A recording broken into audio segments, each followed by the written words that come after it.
بسم اللہ الرحمن الرحیم اللہم صلی علی محمد وعلی آل محمد۔ السلام علیکم ورحمۃ اللہ وبرکاتہ۔ یہ 240 ہجری کا واقعہ ہے کہ رمضان المبارک کے پہلے دن کو فجر کی اذان حرم کے میناروں سے بلند ہو کر جبل ابو قبیس اور قیقان کی چوٹیوں کو چھوتی ہوئی باد نسیم کے جھونکوں کے ساتھ کعبۃ اللہ کے پردوں سے لپٹ رہی تھی اور اللہ کے مخلص بندوں کے دلوں پر تجلیات کی بارش برسا رہی تھی۔ کعبۃ اللہ کے گرد مومنوں کی صفیں نماز کے لیے درست ہو رہی تھیں۔ ان خوش نصیبوں کی آنکھیں براہ راست بیت اللہ کے جمال سے منور ہو رہی تھیں، جبکہ دیگر نمازیوں کی صفیں بیت اللہ شریف کی طرف متوجہ تو تھیں، لیکن دور دراز مسافت کی وجہ سے صرف دلوں کی آنکھوں سے اس کا دیدار کر رہی تھیں۔ دور کے ان نمازیوں کی صفیں بلند و بالا پہاڑوں اور سمندری جزیروں، شہروں اور بستیوں، صحراؤں اور وادیوں، کوہساروں کی چوٹیوں اور محلات اور جھونپڑیوں، قید خانوں اور مرغزاروں، لکو دک ریگستانوں اور برفانی پہاڑوں کے پیچھے کھڑی تھیں۔ وہ اس وقت تک مسلسل کھڑی ہوتی رہیں گی جب تک اس خطہ ارضی پر مسلمان آباد رہیں گے۔ اہل مکہ یہ اذان سن کر بیت اللہ کی طرف چل پڑے اور ایک 86 سالہ بزرگ کے سوا شاید ہی کوئی نمازی ہو جو گھر میں بیٹھا رہ گیا ہو۔ انہوں نے شیریں اور ترش، سرد اور گرم، خشک اور تر انواع و اقسام کے عمدہ کھانوں سے پیٹ بھر کر نماز شروع کر دی، لیکن یہ بزرگ بھوک کی وجہ سے نماز میں کھڑا ہونے سے بھی قاصر تھا۔ اس بیچارے نے کچھ کھائے پیے بغیر روزہ رکھ لیا تھا۔ اس کی گزشتہ رات بھی فاقہ سے گزری اور دن بھی بھوک سے پیاس سے گزرا تھا۔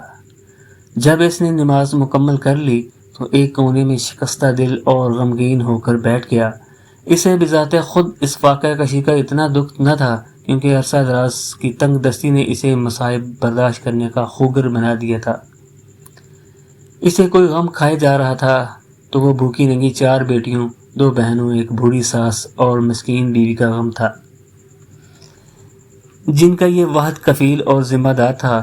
اگر اس کی جگہ کوئی دوسرا آدمی ہوتا تو مالداروں کی شاہ خرچیوں کو دیکھ کر دنیا پہ للچاتا اور لوگوں سے حسد کرتا، لیکن یہ بوڑھا بزرگ ایک مثالی مومن تھا۔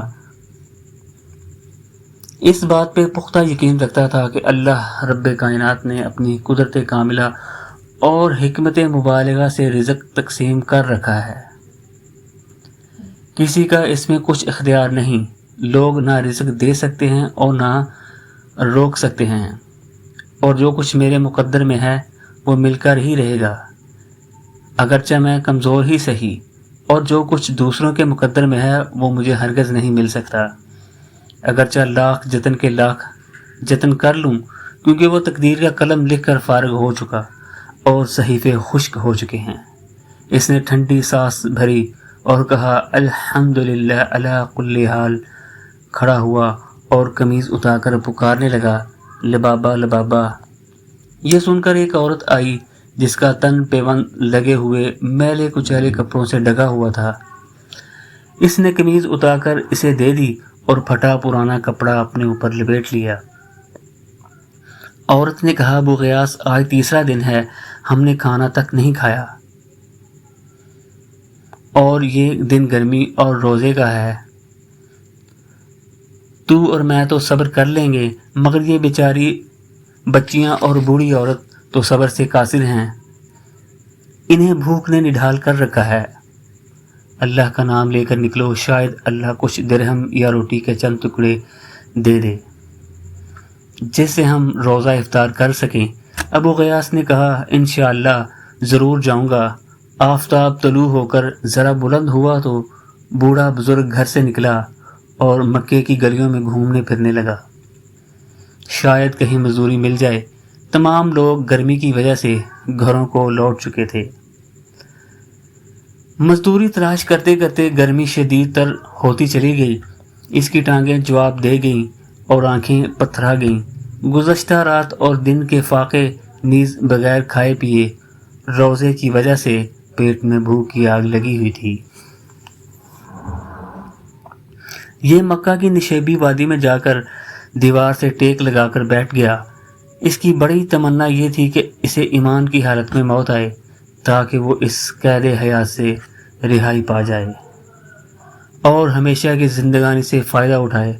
وہ انہی سوچوں میں گمسم تھا، مٹی کورید رہا تھا کہ اچانک اس کا ہاتھ ایک نرم و ملائم چیز سے چھو گیا۔ اسے کچھ یوں محسوس ہوا کہ جیسے سانپ کی دم ہے۔ اس نے تعوذ پڑھا اور ہاتھ کھینچ لیا۔ پھر دل میں خواہش پیدا ہوئی، کاش یہ سانپ مجھے ڈس لے اور میں مصائب سے آزاد ہو جاؤں۔ لیکن معاً خیال آیا کہ مومن کے لیے کہاں جائز ہے کہ موت کی تمنا کرے۔ خودکشی تو اسلام میں حرام ہے، بلکہ مومن کو چاہیے کہ یوں کہا کرے، اللہم احیینی ان کانت الحیات خیرا لی وتوفنی ان کانت الموت خیرا لی۔ چنانچہ اس نے اللہ سے معافی مانگی اور دوبارہ اس چیز کو غور سے دیکھنے لگا۔ اسے بڑا تعجب ہوا، بے حس و حرکت پڑی ہے۔ اسے پاؤں کی ٹھوکر بھی لگائی لیکن وہ چیز جوں کی توں پڑی رہی۔ اس نے ہاتھ سے مٹی ہٹا کر اسے پکڑا تو ہیمانی نکلی جو سونے کے دینار سے بھری ہوئی تھی۔ اسے دیکھ کر بھوک اور پیاس ختم ہو گئی اور اعصاب میں نئی قوت پیدا ہو گئی، بلکہ جوانی لوٹ آئی۔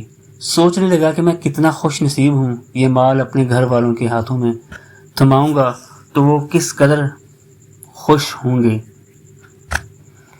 وہ اس وقت حسین اور روشن مستقبل کی امید میں خوشی سے دیوانہ ہو رہا تھا۔ اچانک ایمانی حس بیدار ہوئی، دل میں القاء ہوا کہ یہ مال تیرا نہیں بلکہ لقطہ گم شدہ ہے۔ سال بھر اعلان کرنے کے بعد اس صورتحال میں حلال ہوگا جب اصل مالک نہ ملے۔ جب سال کی مدت اور اپنے رات کے کھانے کا تصور کیا تو قوی جواب دے گئے، کیا خبر سال بھر زندہ بھی رہوں گا یا نہیں، اور یہ بھوکی ننگی بیٹیاں کب کھائیں گی، کیا پہنیں گی۔ خواہش پیدا ہوئی کہ تھیلی کو واپس اسی جگہ رکھائے اور آزمائش میں نہ پڑے، لیکن بذات خود دانا عالم مومن تھا، جانتا تھا کہ اگر گم شدہ مال کو دیکھ کر ہاتھ نہ لگایا جائے تو کوئی ذمہ دار نہیں، اگر اسے پکڑ کر دوبارہ رکھ دیا جائے تو ذمہ داری رکھنے والے پر ہوگی۔ اس قسم کی تفکرات دماغ میں ٹکرانے لگے۔ اسے محسوس ہوا کہ کن پٹی کی ہڈیاں چور ہو رہی ہیں۔ ایک طرف یہ خیال اٹھتا کہ یاد رکھو اللہ کا دیا ہوا رزق ہے، اس کے ذریعے بھوکی ننگی بیوی اور بیٹیوں کا پیٹ بھرو اور ان کا تن ڈھانکو، اگر طاقت ہوئی تو پھر اس دے دینا، ورنہ چند دینار کم بھی واپس کیے تو کیا فرق پڑے گا۔ دوسری طرف یہ خیال پیدا ہوا کہ صبر کر اے بھلے آدمی، امانت میں تو خیانت کا ارتکاب نہ کر۔ قبر کے کنارے بیٹھ کر مالک کی نافرمانی سوچتا ہے۔ چنانچہ پھر وہ اصل مالک کے ملنے تک ہیمانی گھر رکھنے چلا گیا۔ چوروں کی طرح گھر میں داخل ہوا تو اس کی بیوی نے دیکھ لیا اور پوچھا، ابو غیاث کیسے آئے ہو اور کیا لائے ہو؟ جواب دیا، کچھ نہیں۔ بوڑھا بزرگ ہیمانی کی خبر چھپانا چاہتا تھا، جبکہ اس نے آج تک اپنی بیوی سے کوئی خبر چھپائی نہ تھی۔ بیوی نے کہا، واللہ آپ کے پاس کچھ ضرور ہے، لیکن ہے کیا بتا دو نا۔ بوڑھا بزرگ ذرا ڈر گیا، ڈر کے لبابہ کہیں کسی وہم میں مبتلا نہ ہو جائے۔ اسے سارا قصہ سنا دیا، اور عورت دیندار ضرور تھی لیکن ابو غیاث کی طرح صبر اور حوصلے والی نہ تھی۔ کہنے لگی، جاؤ اور کچھ خرید لاؤ، کیونکہ ہم لاچار ہیں اور لاچار مسلمان پر مردار بھی حلال ہے۔ ابو غیاث نے کہا، نہیں، ہرگز نہیں، اگر تو نے اسے ہاتھ لگایا یا کسی کو خبر دی تو تجھے طلاق ہے۔ لبابہ خون کے گھونٹ پی کر خاموش ہو گئی اور یہ اصل مالک کی تلاش میں گھر سے نکل پڑا تاکہ اصل مالک سے مل کر حلال طریقے سے کوئی درہم حاصل کر سکے۔ وہ حرم کی طرف چل دیا۔ حرم میں ایک نوجوان محمد بن جعفر تبری زیر تعلیم تھا۔ تبری بیان کرتا ہے کہ میں نے ایک خراسانی کو یہ اعلان کرتے ہوئے سنا کہ اے حاجیوں کی جماعت، میری 1000 دینار سے بھری ہوئی تھیلی کہیں گم ہو گئی ہے۔ جو کوئی اسے واپس کرے اللہ اسے دگنا ثواب دے گا۔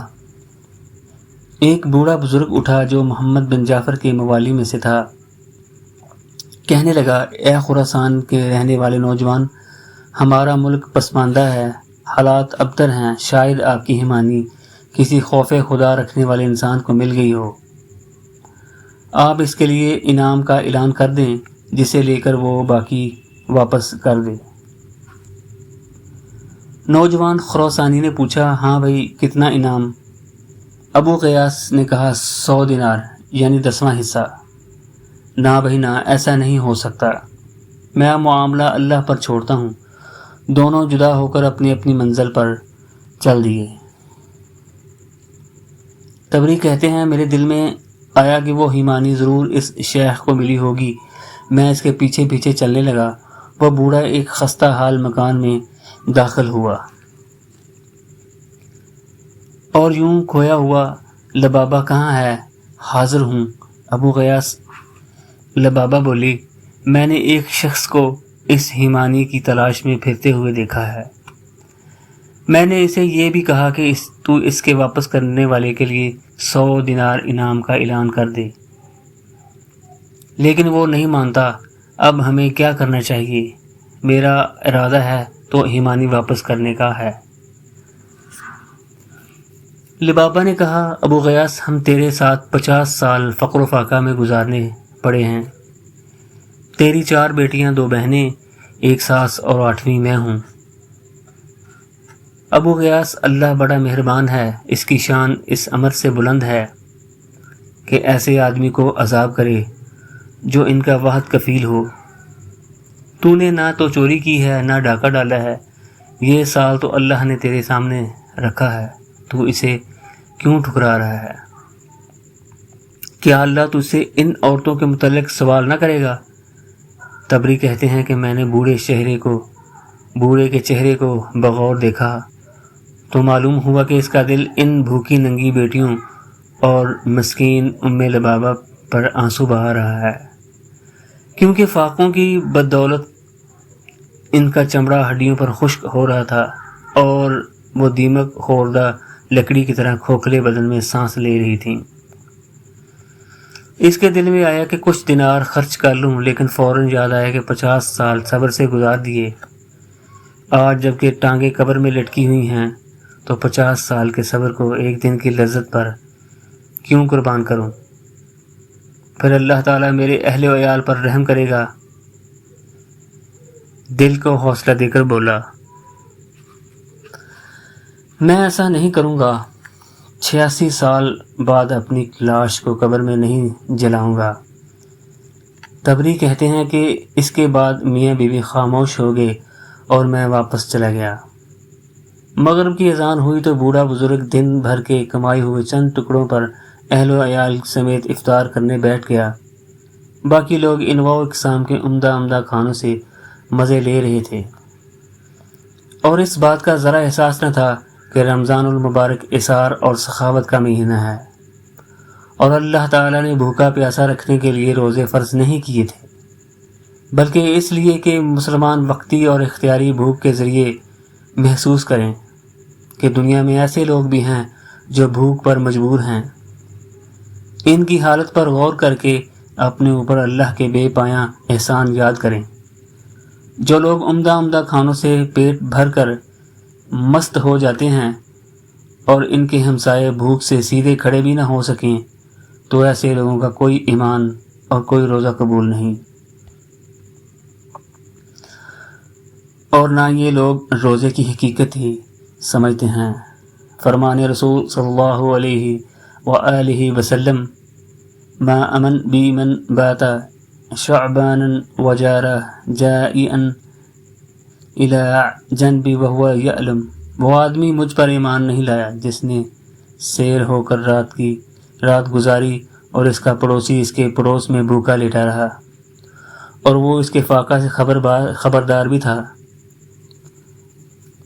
عادت احساس کو کمزور کر دیتی ہے۔ جب انسان حیوانوں کی طرح بلا ناغہ نعمتیں کھاتا رہے تو اسے نعمتوں کی قدر نہیں رہتی۔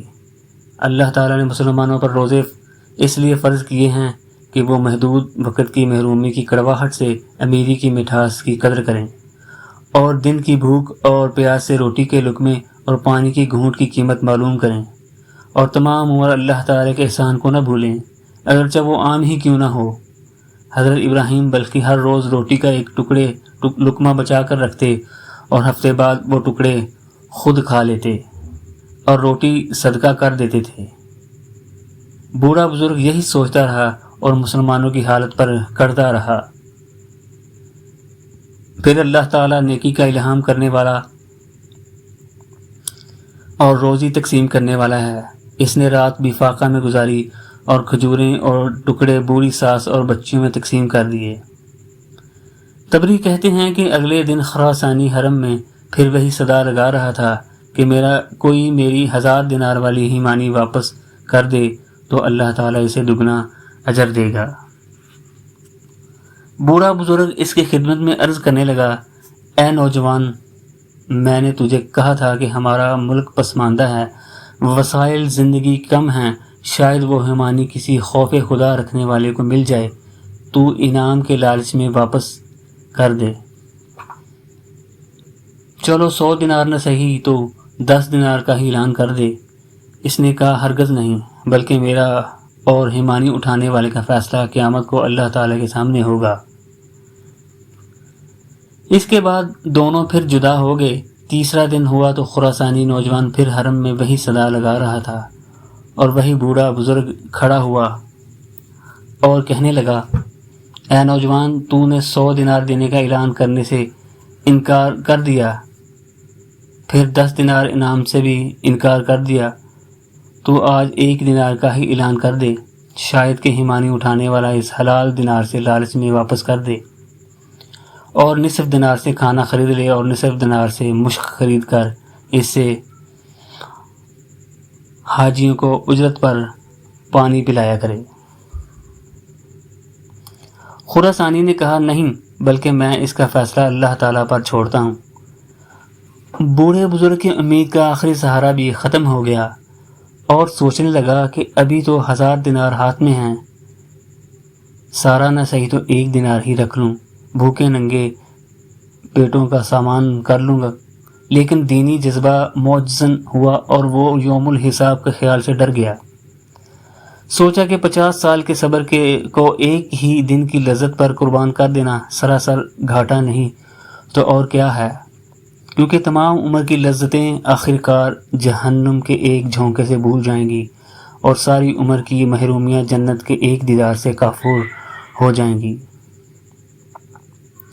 حدیث میں آیا ہے کہ من ترک شیئا اوزعہ اللہ خیرا منہ، یعنی جس نے اللہ کے ڈر سے کوئی ناجائز کام چھوڑ دیا ہو، اللہ تعالی اس کے بدلے میں حلال چیز کئی گنا زیادہ عطا کرے گا۔ ابو غیاث نے خراسانی نوجوان سے کہا، آؤ اور اپنی ہیمانی لے جاؤ۔ تبری کہتے ہیں کہ میں نے ان کے پیچھے پیچھے چلنا شروع کر دیا۔ جب دونوں گھر کے دروازے پر پہنچے تو شیخ اندر داخل ہو گیا۔ تھوڑی دیر کے بعد باہر آیا اور خراسانی نوجوان کو اندر لے گیا۔ میں بھی ان کے ساتھ اندر چلا گیا۔ شیخ نے اندر جا کر محفوظ جگہ سے ہیمانی نکالی اور نوجوان سے کہا، کیا تیری ہیمانی یہی ہے؟ نوجوان نے کہا، ہاں۔ پھر بوڑھے بزرگ نے ہیمانی کا سر کھول کر دینار دامن میں پلٹے اور گنے تو پورے 1000 نکلے۔ پھر کہا، یہ تیرے ہیں۔ لبابہ اور اس کی بیٹیاں یہ منظر دروازے کے سوراخ سے دیکھ رہی تھیں، جیسے بھوکا دیگ کی طرف دیکھتا ہے اور صرف چند لقموں کی تمنا کرتا ہے۔ خراسانی نے دیناروں والی تھیلی کندھے پر رکھ لی اور اس کے اوپر چادر اوڑھ کر چل دیا۔ لبابہ نے یہ منظر دیکھا تو یوں چکرائی جیسے کسی عورت کا اکلوتا بیٹا گم ہو گیا ہو۔ اس کی بیٹیوں کی باچھیں کھلی کی کھلی رہ گئیں۔ چند لمحوں بعد شیخ نے آہٹ سنی تو نظر اٹھا کر دیکھا نوجوان واپس لوٹ آیا ہے۔ اگر یہ بوڑھا بزرگ اس سے روگردانی کر لیتا تو یہ بڑی بات نہ تھی، کیونکہ اس نے ان کے بھوکے ننگے مسکینوں کو دیکھ کر 1 دینار تک نہ دیا تاکہ وہ اپنی بھوک کو دور کر سکیں۔ لیکن یہ بوڑھا بڑا بردبار اور حوصلے والا شخص تھا۔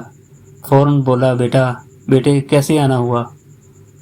خراسانی نوجوان نے جواب دیا، اے میرے بزرگ، میرا باپ جب فوت ہوا تو اس کے پاس 3000 دینار تھے۔ اس نے مجھے وصیت کی تھی کہ میری سواری بیچ کر حج کا خرچ بنا لینا اور 1000 دینار اس شخص کو دے دینا جو بہت زیادہ غریب ہو۔ چنانچہ میں نے اپنے وطن خراسان سے مکہ تک کسی کو تجھ سے زیادہ غریب نہ پایا۔ لو یہ دینار، اللہ ان میں تمہارے لیے برکت کرے۔ تبری کہتے ہیں وہ نوجوان ہیمانی رکھ کر واپس چلا گیا۔ یہ منظر دیکھنے کے بعد میں بھی واپس جا رہا تھا کہ مجھے کسی نے پیچھے سے آواز دی۔ میں نے پیچھے مڑ کر دیکھا تو وہی بزرگ میرے پیچھے دوڑ رہا تھا۔ اس نے مجھے اپنی طرف بلا کر کہا، تجھے ہمارے معاملے کی خبر ہو گئی ہے؟ اور میں نے احمد بن یونس سے سنا، انہوں نے نافع سے، انہوں نے حضرت عبداللہ بن عمر سے سنا کہ رسول اللہ صلی اللہ علیہ وآلہ وسلم نے حضرت عمر رضی اللہ تعالیٰ عنہ اور حضرت علی رضی اللہ تعالیٰ عنہ سے فرمایا تھا کہ جب کوئی ہدیہ بن مانگے اور بلا طمع آئے تو اسے واپس نہ لوٹاؤ، ورنہ اللہ کے ناشکرے بن جاؤ گے۔ آؤ ہدیہ میں سب حاضرین شریک ہوتے ہیں،